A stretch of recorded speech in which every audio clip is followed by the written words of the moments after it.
andar con explosivos en medio de una marcha o para querer utilizarlos en desarrollo de la misma es un hecho muy repudiable que no genera sino consecuencias aterradoras. Pedimos calidad de formación, pedimos que no haya más hacinamiento, pedimos que no haya más represión contra la organización estudiantil. A un paso de ser ley, la Cámara de Representantes de Estados Unidos aprobó los tratados de libre comercio con Colombia, Panamá y Corea del Sur. Ahora falta el Senado. NTN 24 debate con el congresista demócrata Luis Gutiérrez implicaciones de la eventual aprobación de los 3 tratados de libre comercio. Tiroteo y muerte en California, 6 fallecidos y 3 heridos tras un tiroteo en una peluquería de South Beach. Autoridades detuvieron al presunto responsable. Alerta de viaje emitió Estados Unidos para todos sus ciudadanos luego de anunciar el desmantelamiento de un atentado terrorista en Washington contra las embajadas de Arabia Saudita e Israel. Apoyo a Evo Morales. Miles de personas llegaron a La Paz, Bolivia, para expresar su respaldo a la construcción de una carretera en una reserva natural que había sido cuestionada también con marchas por indígenas amazónicos. El tenista colombiano Santiago Giraldo pasó a los octavos de final del Masters 1000 de Shanghái en China tras derrotar al austríaco Jürgen Melzer, 20º jugador del mundo. Usuarios de BlackBerry en todo el mundo al rojo vivo. Los problemas para enviar y recibir mensajes se extienden ahora por Latinoamérica. Comienza el informativo con Héctor Fabio Cardona y Diana Margarita Soto.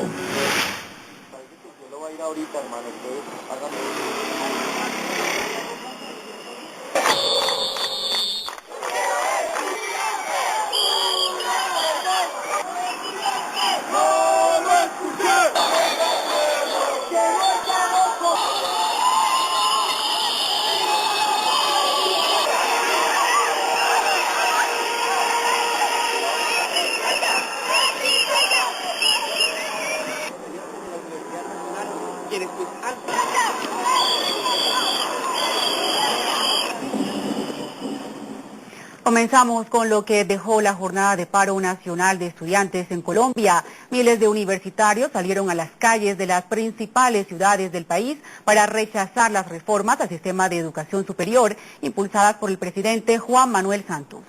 Un estudiante murió en la ciudad de Cali, en el suroccidente de la nación, luego de que explotara un artefacto de fabricación casera que presuntamente él llevaba consigo. La capital colombiana también fue escenario de fuertes disturbios en horas de la tarde.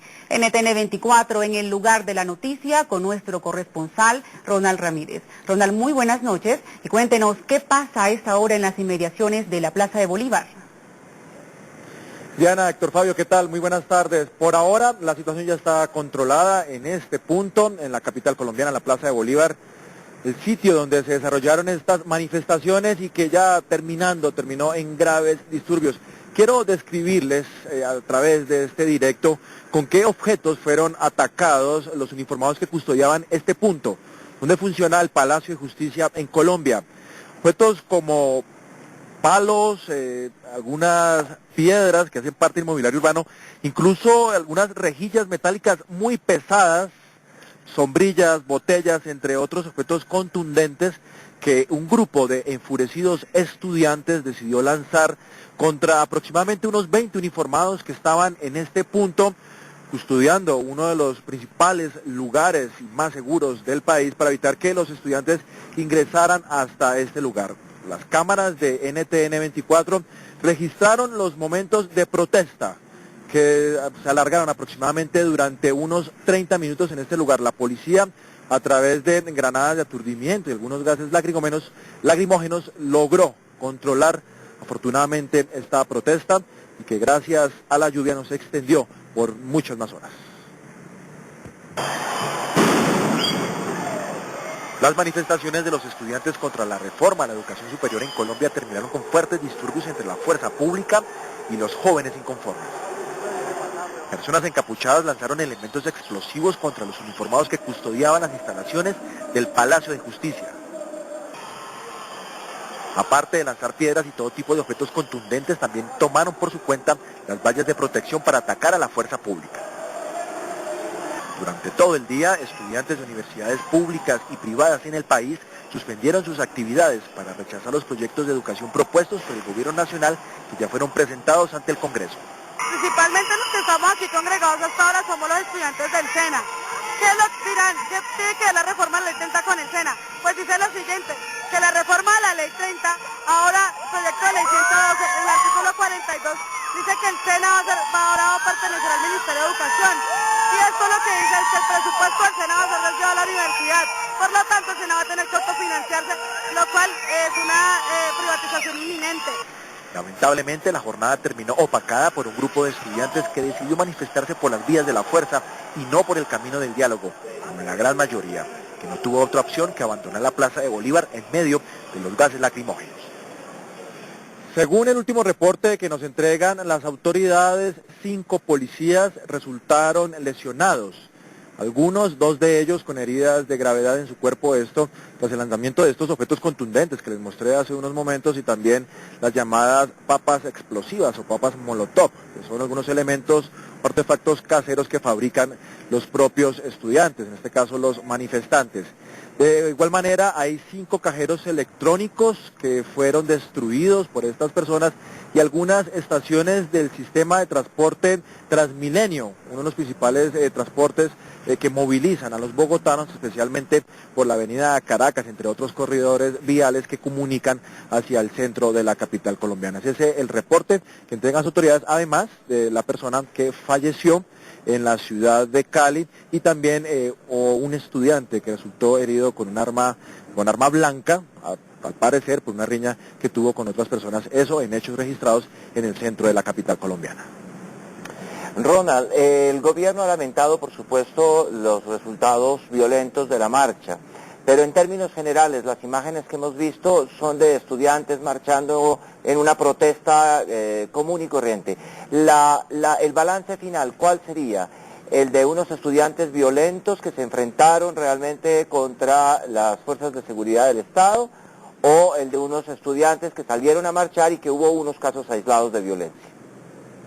La segunda versión que usted indica, Héctor Fabio, fueron muchísimos los estudiantes quienes se congregaron aquí en la Plaza de Bolívar, pero lamentablemente unos pocos opacaron la presentación, los argumentos que ellos tienen, que son muy válidos, rechazando esta reforma a la educación superior, este proyecto que ha sido presentado ya por el gobierno ante el Congreso de la República. Ellos se manifestaban durante parte de la mañana y del mediodía, se movilizaron por la carrera séptima, que es una de las principales avenidas de Bogotá que conduce a la Plaza de Bolívar sin ningún inconveniente. Ya hacia las 3, 4 de la tarde, después de 6 horas de movilizaciones, argumentos, de muchos cantos, en fin, manifestaciones, terminó en lo que ustedes han visto, la manifestación de un grupo de personas. Uno se atrevería a decir que no son más de 20, 30 personas que terminan atacando a la fuerza pública, pero que lamentablemente pues opacan estas manifestaciones y los buenos argumentos que dicen tener los estudiantes para estar en contra de esta reforma educativa. Ronald, y finalmente, luego de este balance que usted nos acaba de entregar, ¿qué ha dicho la Federación de Estudiantes Universitarios? Es decir, mañana continuarán con las protestas, ¿habrá más movilizaciones estudiantiles en el día de mañana?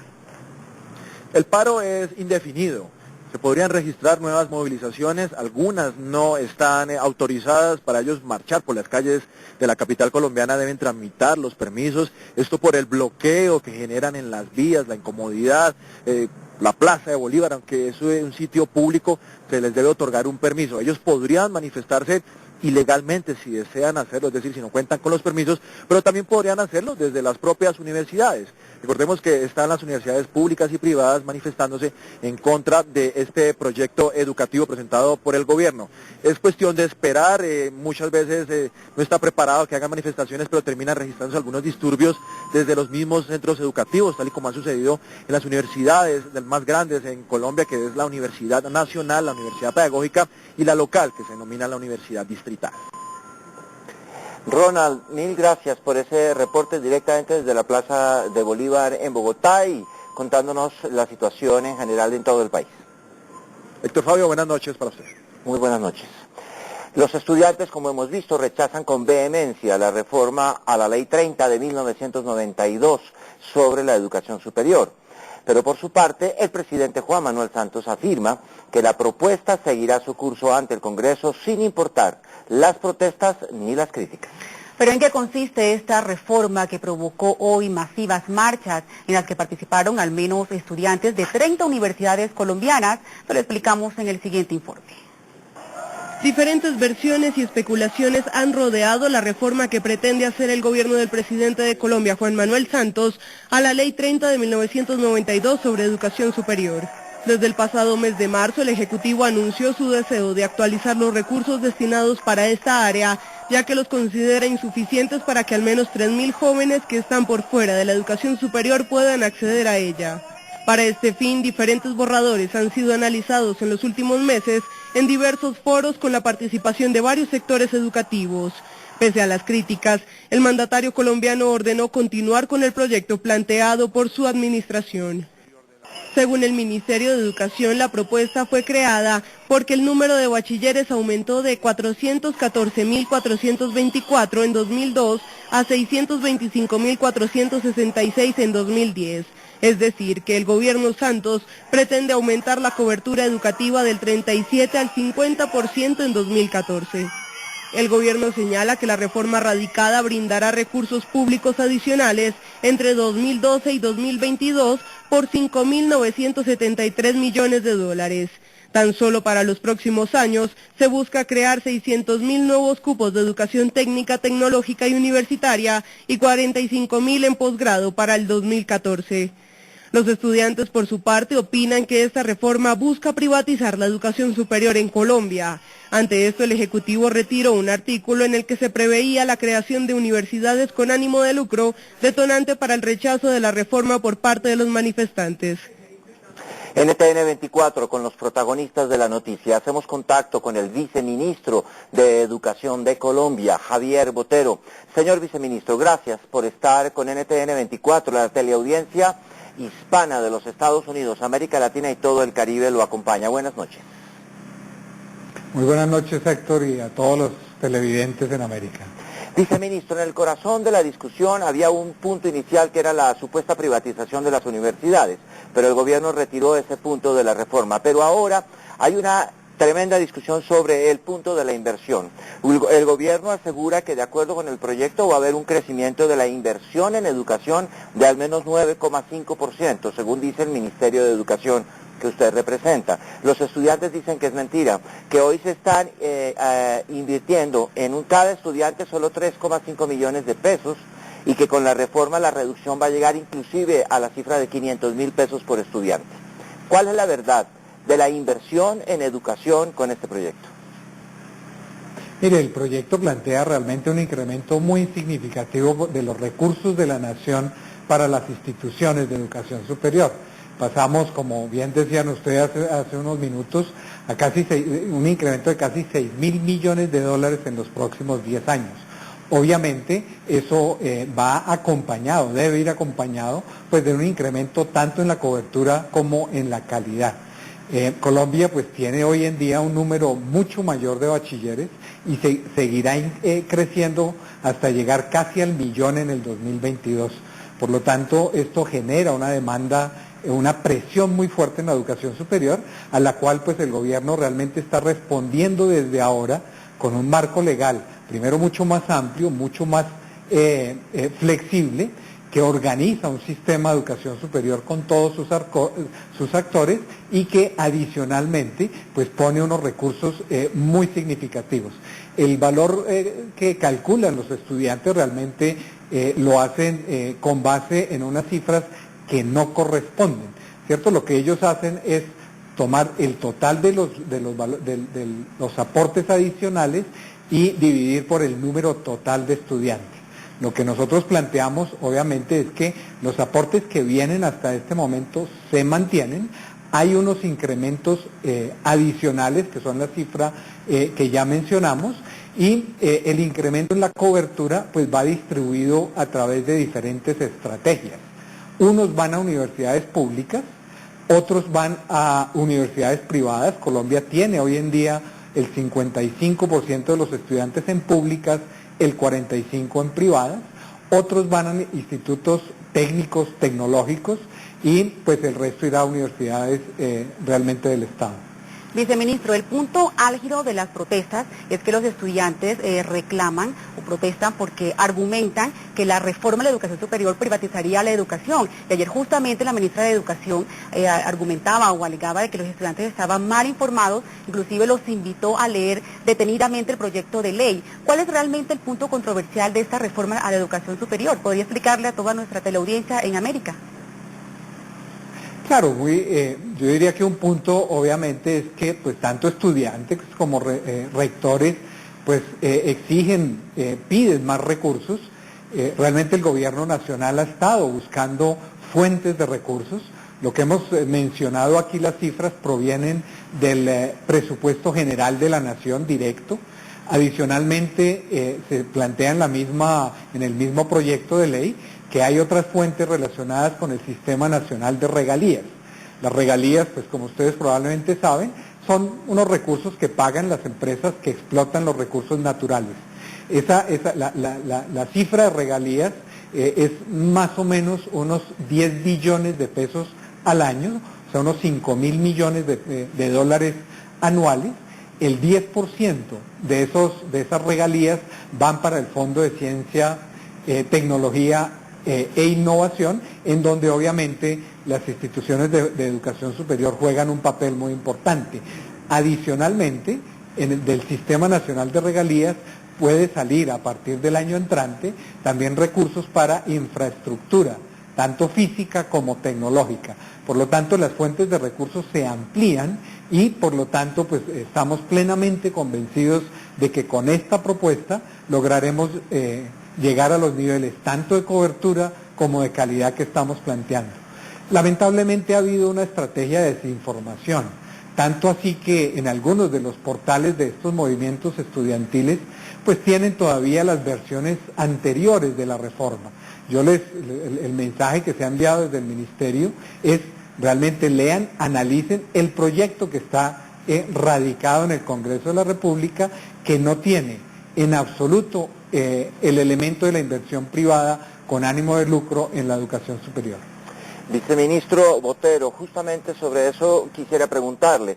El continente empieza a ser un parangón entre lo que ocurre en Chile, que hay una discusión clarísima entre el gobierno de Sebastián Piñera y los estudiantes por una tendencia hacia la privatización y la necesidad de endeudarse para pagar la educación. Usted dice que la reforma sí está invirtiendo dinero, que invierte una muy buena cantidad de dinero y que hay desinformación. ¿Quién está desinformando y el ministerio por qué no logró que los estudiantes entendieran cuál era el sentido entonces de esta reforma y se crea este paro nacional que parece continuar además? ¿Por qué no hay claridad sobre el mensaje? Mire, esa es una buena pregunta que hemos venido obviamente buscando la respuesta. Esta discusión no empezó este mes. El 10 de marzo el presidente de la República, Juan Manuel Santos, presentó un borrador, una propuesta para la discusión, e invitó a todo el país, al sector académico, a los estudiantes y obviamente a la sociedad en general, a discutir el proyecto, a hacer propuestas de modificación. El proyecto que se radicó en el Congreso la semana pasada realmente es fundamentalmente distinto a esa propuesta original.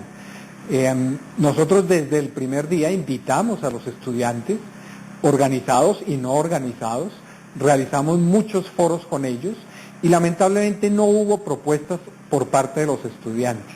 Hasta pues el día de ayer, bueno, hace un par de semanas, que realmente plantean que lo que ellos quieren es que se retire esta propuesta y que se construya una con ellos. Llevamos 7 meses construyendo la propuesta con todo el sector y esa es la propuesta que está estudiando, analizando el Congreso de la República. Ahora, en el mismo Congreso, como espacio natural de una democracia, pues se está discutiendo y allí están realizando foros con la participación asimismo de estudiantes, profesores y otros actores del sector educativo. Vamos a agradecer al viceministro de Educación de Colombia, Javier Botero, por haber estado aquí en el informativo de NTN 24 y por explicarnos en qué consiste esta reforma a la educación superior en Colombia que protestan los estudiantes. Muchas gracias. A ustedes muchas gracias y muy buenas noches. Muy bien, muy amable. Y cambiamos de tema. La Cámara de Representantes de Estados Unidos aprobó los tratados de libre comercio con Colombia, Panamá y Corea del Sur. Durante horas, el legislativo debatió la viabilidad y los posibles beneficios de los acuerdos económicos. Ahora los convenios están siendo sometidos a votación en el Senado para su aprobación final. NTN 24 en el lugar de la noticia. Nuestra corresponsal Diana Castañeda está allá en la sede del Congreso norteamericano. Diana, buenas noches. Sabemos que en la Cámara Baja la bancada republicana respaldó en mayoría los tratados de libre comercio con los 3 países. Pero ¿qué se espera que pase ahora con el Senado? Héctor Fabio, Diana, buenas noches, los saludos desde la Galería de Prensa de la Cámara de Representantes. En estos momentos faltan aproximadamente 3 minutos y 20 segundos para que finalice la votación del Tratado de Libre Comercio con Panamá en el